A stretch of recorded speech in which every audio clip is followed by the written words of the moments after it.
Welcome to Issues and Answers. I'm Ian Boyne. Today we speak to the Minister of Education, Youth and Information, the Honorable Ruel Reid. There are several areas that we want to speak to the Minister about, more particularly his relationship with the Heart Trust, the importance of the work of the Heart Trust, and how the work of the Heart Trust falls within the mandate of the ministry. We thank you so much for your company. Minister. Thank you, Ian. Good to have you on the program. Thanks for having me again. Before we talk about the Heart Trust specifically, I want to talk about the strategic direction first of your ministry overall. What is the vision of this ministry?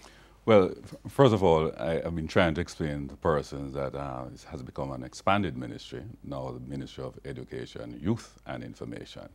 And we want to make it very clear to the nation that we take our mandate very seriously, and we're focused on the 0 to 29 age group. That is our key stakeholder group. Of course, we are equally responsible for parents and parenting. A couple of the focus areas for the administration would be safety and security, building out uniform groups.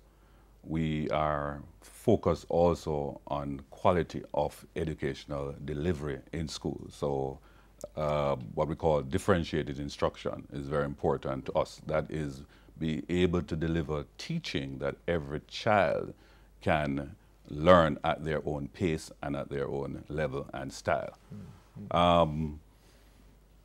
We are now in an age of information technology, and so therefore the use of technology in terms of delivery of education, the administration of education is also very important to us.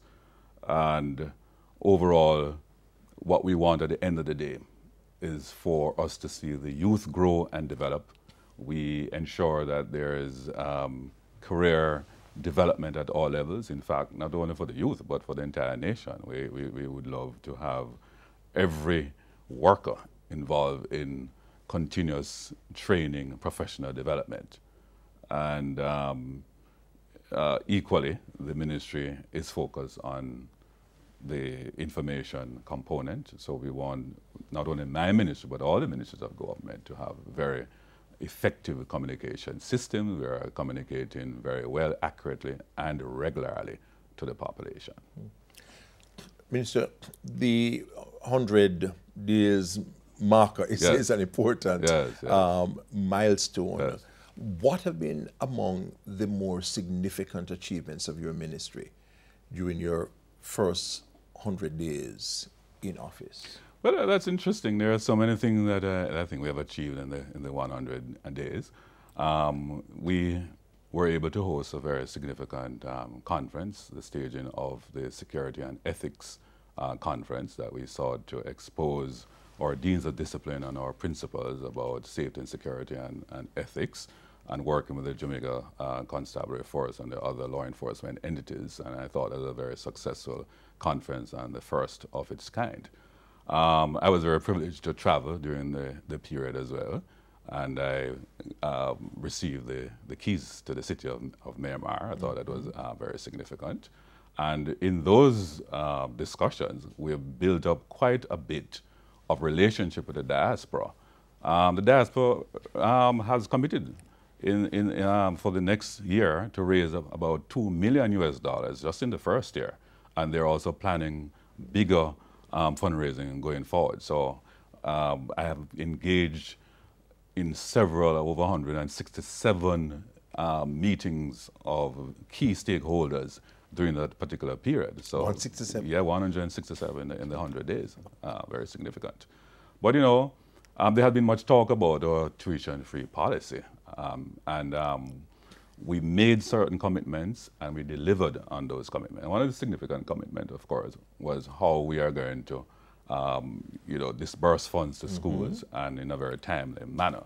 And we're very pleased that without much fanfare, we were able to put into the school's account a total of $1.4 billion, the very first time in the history of Jamaica that high schools are getting funds so early in June, and they're accustomed to getting more in August and so on. So the level of the funding Yes. was also the highest. Would it have been?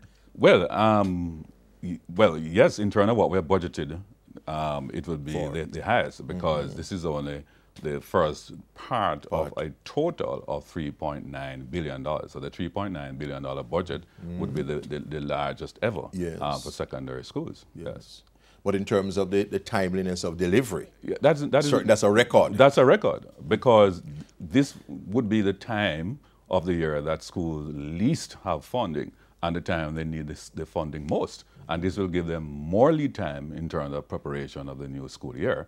So we're expecting come September, school will be well ready and oiled and ready to deliver quality education in Jamaica. Yes. Yeah. And you continue to defend the no tuition fee policy. You think it's an eminently reasonable policy, Minister? Well, let us be very clear that what we have tried to do is to make it very clear to parents what the policy is, rather than saying one thing and mean another thing. What the previous administration on one hand was saying, it is on one hand mandatory and then it's optional.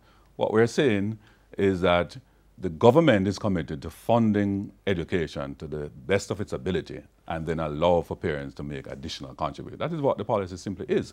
And in that policy, there's really no need to pay for tuition. So any request is really a contribution because the government is insistent that we will pay for tuition. We will pay the teachers. We will pay largely for the operation of school. What you're contributing to is the further development of these institutions. Yes. We're speaking to the Minister of Education, Youth and Information, the Honorable Ruel Reid. We take our first break on Issues and Answers.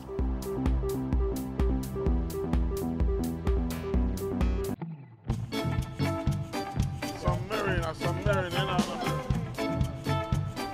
Yeah? Yeah, man, I have the pocket 6,000. 60,000. Yeah.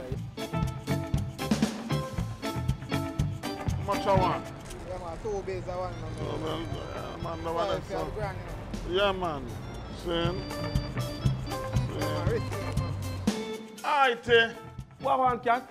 you don't know, I sit downtown the other day there. Oh. All the brethren, them man, we buy and sell marina. One of them I sell a 6-pack for $1,000 and the next one I sell one for $200.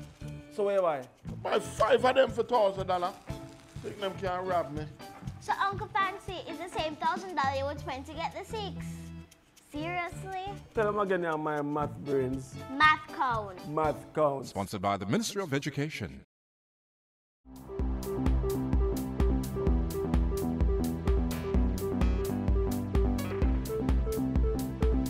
Minister of Education, Youth and Information, the Honorable Ruel Reid, is our guest. Minister, continuing on the matter of your achievements during the first 100 days, what are the other things that you... Well, of significance, of course, is our focus on youth engagement and ensure that we provide multiple opportunities for our students to pursue education and training opportunities. And we have rebranded and expanded the Career Advancement Program. And that program is focused on ensuring that students remain in the education and training system beyond grade 11 rather than exiting or even exiting before and then become part of the unattached group. The rebranded program will allow for enrollment to move from 5,000 to 10,000 students being enrolled in this program. We're spending about $850 million on this particular initiative. Yes. Also, Minister, I know that there was the early stimulation program.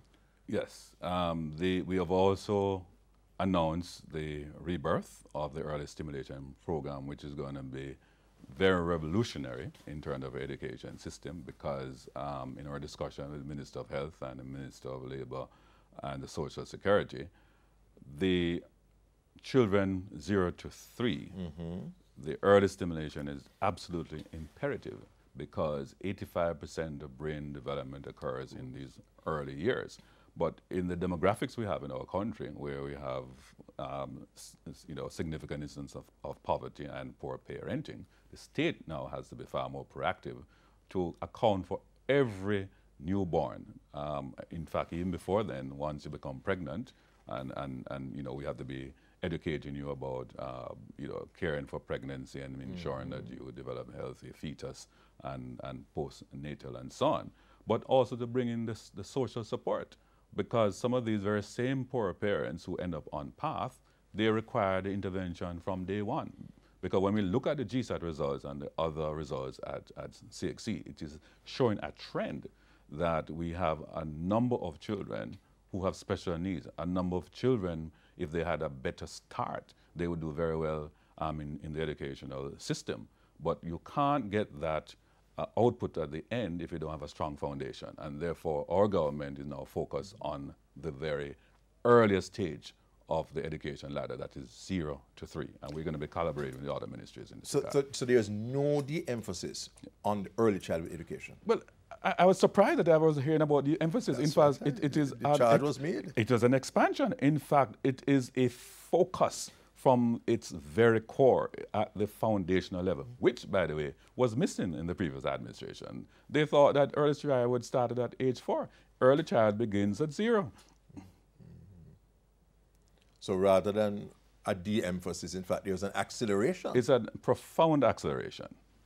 Yes. And so that we, as I said, we are responsible for 0 to 29. And I have made the statement so consistently. So I can't understand how anybody could think that we are de-emphasizing. In fact, if you look at our program of expenditure on every sector, we are increasing our expenditure on every sector, on early childhood, in primary, secondary, and tertiary. Minister, with regard to training, how does the Heart Trust fit within the government's overall thrust for economic growth and job creation?